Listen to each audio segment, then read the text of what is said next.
तो दोस्तों, भारत के साथ एक बहुत बढ़िया चीज देखने को मिल रही है कि पश्चिमी ताकतें भारत के साथ मिलकर कुछ और करना चाह रही है, लेकिन उन्हीं के द्वारा उठाए गए उल्टे सीधी कदमों से बार बार खेल पलट जा रहा है।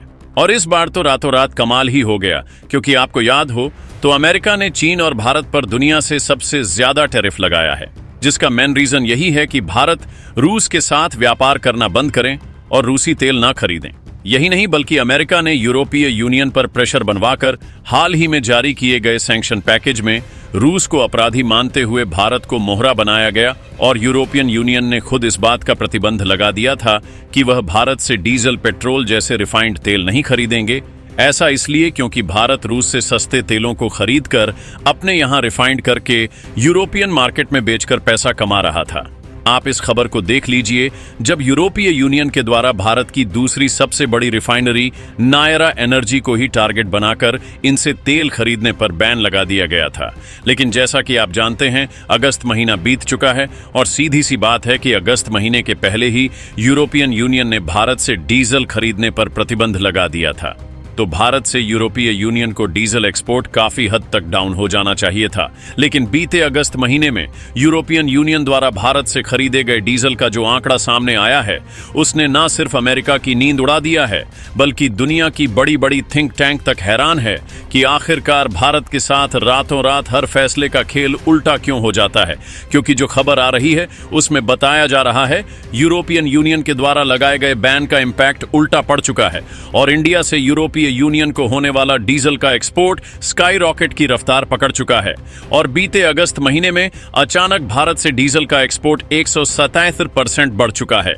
यानी कि आप समझ सकते हैं कि भारत के द्वारा यूरोपियन यूनियन में डीजल का एक्सपोर्ट केवल 2 गुना ही नहीं हुआ है, बल्कि 2 गुने से भी ज्यादा बढ़ चुका है। अब यह क्यों हुआ है और रातों रात खेल क्यों पलट गया, इस पूरी डेवलपमेंट को इस वीडियो में समझते हैं। लेकिन आगे बढ़ने से पहले इस वीडियो को लाइक करके चैनल को सब्सक्राइब जरूर कर लीजिए, क्योंकि यह आपके लिए तो 1 सेकंड का काम है, लेकिन इससे हमारी काफी बड़ी मदद होती है। असल में भारत पहले क्या करता था कि तेल के व्यापार के मामले में बहुत ज्यादा इन्वॉल्व नहीं था, क्योंकि आप सभी लोग जानते हैं हम खुद अपनी कुल आयल जरूरतों का केवल 15% हिस्सा ही प्रोड्यूस कर पाते हैं, जबकि 35% से अधिक कच्चा तेल भारत में खुद मंगाया जाता है। तो ऐसे में जो चीज हमारे पास खुद नहीं है, तो उसके लिए भारत व्यापार में झंझट नहीं पालना चाहता था।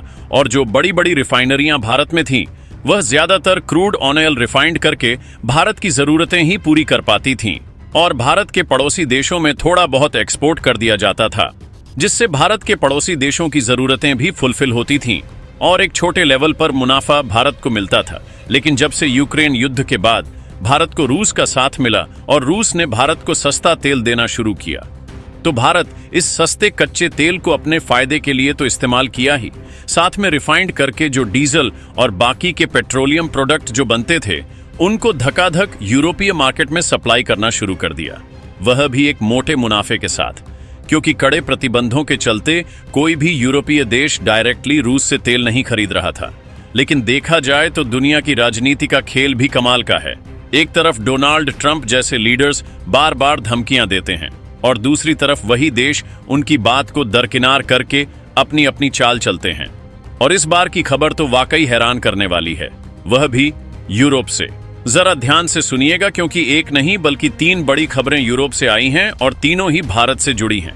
पहली खबर की बात की जाए, रातों रात रिपोर्ट आई कि यूरोप ने भारत से जो डीजल आयात किया है उसमें 183% से भी ज्यादा की बढ़ोतरी हुई है।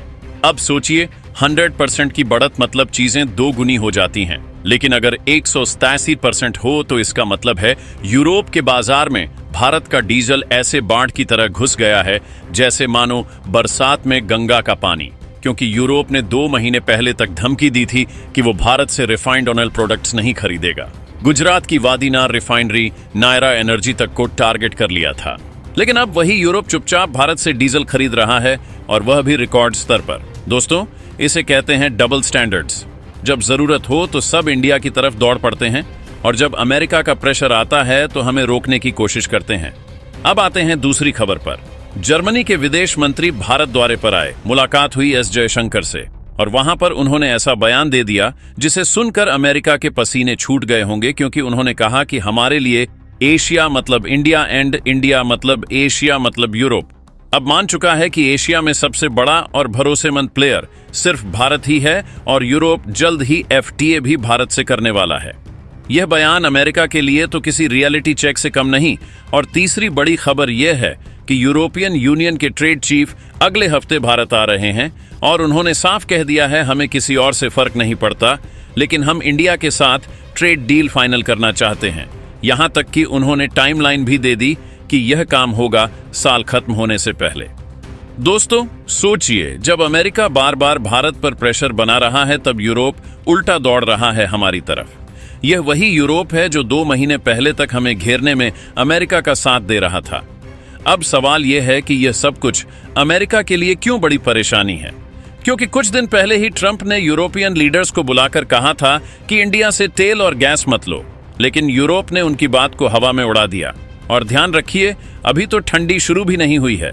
आने वाले महीनों में यूरोप को हीटिंग ऑयल और डीजल की जरूरत और बढ़ेगी, यानी भारत से उनका इंपोर्ट और भी बढ़ेगा।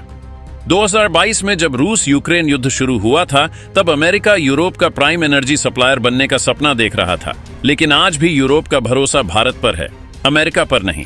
फिलहाल यूरोप का जो भारत के साथ फ्री ट्रेड एग्रीमेंट होने जा रहा है, इसको लेकर अब आप सोचिए ये कितनी बड़ी बात है, क्योंकि भारत और यूरोप के बीच लंबे समय से एफटीए पर बातचीत चल रही थी, लेकिन कभी ना कभी अटक जाती थी।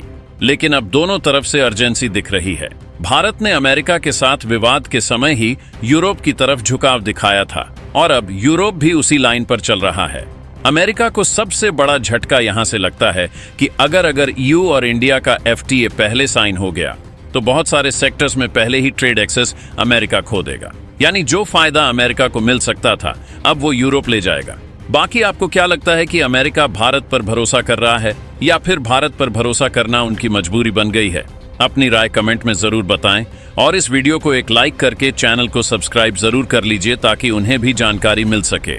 इसी तरह और भी नॉलेजेबल वीडियो देखने के लिए चैनल को सब्सक्राइब करके बेल आइकन को ऑल पर जरूर सेलेक्ट करें। जय श्री राम।